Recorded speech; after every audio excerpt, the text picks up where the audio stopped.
warahmatullahi wabarakatuh. Waalaikumsalam warahmatullahi wabarakatuh. Alhamdulillahirabbil alamin. Puji syukur kita ucapkan kepada Allah Subhanahu wa taala karena pada hari ini kita diberikan kesehatan, kesempatan untuk bisa berkumpul di dalam pertemuan kelompok kita, kelompok Safiyah ya Bu ya. Tahu kan? Ya, baik. Selawat beriring salam kita sampaikan kepada junjungan kita Nabi besar Muhammad SAW karena beliau telah mengajarkan kita untuk keluar dari zaman jahiliyah ke zaman ilmu pengetahuan seperti sekarang ini dengan mengucapkan Allahumma sholli ala Sayyidina Muhammad wa ala ali Sayyidina Muhammad. Baik ibu-ibu peserta PKH yang dirahmati oleh Allah Subhanahu wa taala, pada hari ini, pada kesempatan ini kita akan membahas mengenai jamban. Ya, tahu ibu-ibu apa tujuan jamban? Ibu, apa yang disebut dengan jamban? Ayo, ada yang bisa menyebut WC ya. Jadi kalau bahasa yang paling dikenal sama masyarakat itu WC ya Bu ya. Jadi jamban. Nah, kenapa kita harus membahas masalah jamban? Karena masih banyak di antara kita, masyarakat kita yang masih menggunakan jamban tidak sehat. Jadi ada memiliki jamban tetapi tidak memenuhi kriteria kesehatan. Ya kan? Jadi jamban itu apa? Kalau secara pengertiannya nih, jamban itu adalah ruangan yang mempunyai fasilitas pembuangan kotoran manusia, terdiri dari tempat jongkok dengan leher angsa. Jadi garis bawahnya kenapa harus ada leher angsa gitu? Ya, ada tempat jongkok dengan leher angsa yang dilengkapi unit penampungan kotoran dan air untuk membersihkannya. Nah, karena leher angsa inilah yang nanti akan memisahkan kotoran dengan interaksi dengan udara di sekitarnya.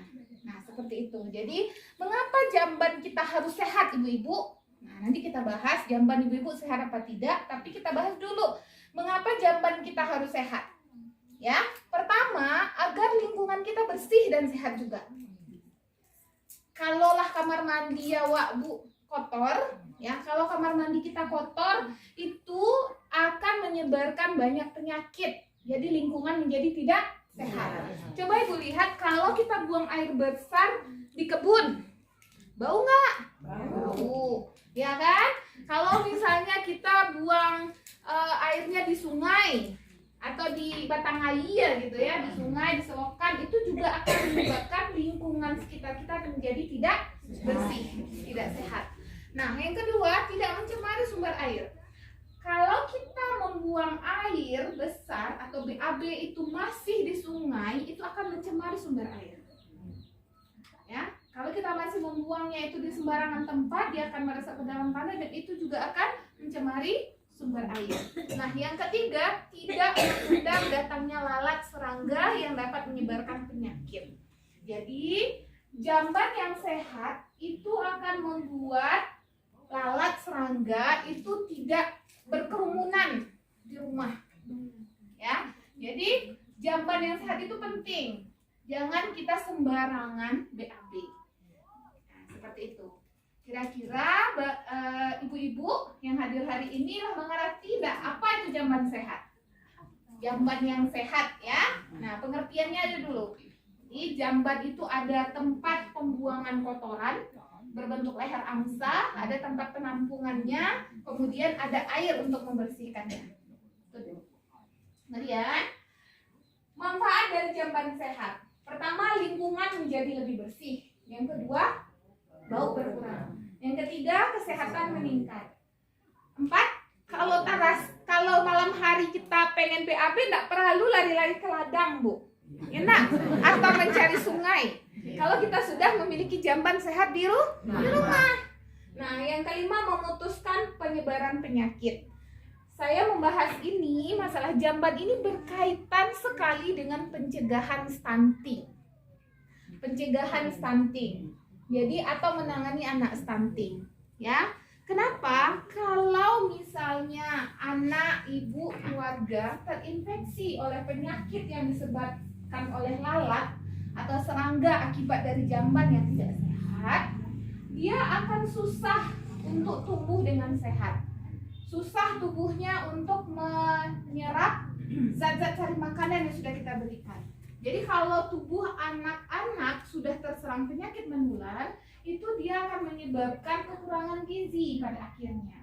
Karena tubuhnya tidak lagi secara baik menyerap makanan. Begitu. Nah, sekarang ini ada 2 gambar, Ibu. Ya, ada 2 gambar. Gambar yang pertama, aku lihat tahu Ibu gambarnya bentuk apa? Ini apa bahasa kita ini? Kode. Kode ya. Nah, ini juga ada di atas. Di sini juga ada. Ya, ini udah tersumbat, kemudian ini di alam terbuka. Ini kira-kira antara 2 ini mana jamban yang sehat? Yang sebelah kanan saya atau sebelah kiri? Sebelah kiri. Jadi tahu ibu-ibu nama dan sehat ya. Nah, ini udah punya leher angsa ibu-ibu, tapi terbuka. Ya, terbuka, ada semak-semak apalagi.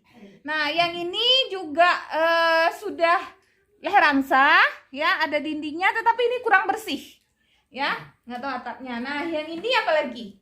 Ya, tidak berbentuk leher angsa, langsung nyemplung ke sungai, ini akan mencemari sumber air, ya. Kemudian ini juga terbuka. Nah, yang ini adalah kriteria jamban yang sehat. Sekarang pertanyaannya, apakah ibu-ibu di rumah sudah memiliki jamban yang sehat? Kira-kira sudah memiliki jamban yang sehat semuanya? Sudah. Alhamdulillah kalau sudah. Nah, berarti kalau sudah, benarkah jamban Bapak Ibu ibu-ibu di rumah sudah sehat? Nanti kita lihat apakah betul-betul sudah sehat. Nah, alhamdulillah. Nah, baik. Untuk tahap 1 kita udah selesai. Nah, nanti kita juga akan diskusi masalah kriteria dari jamban yang sehat itu seperti apa. Ya, kita akan diskusi nanti kriteria jamban yang sehat seperti apa. Untuk sesi pertama saya cukupkan terlebih dahulu. Kita akan beralih ke diskusi. Nah, baik. Kelompok akan saya bagi.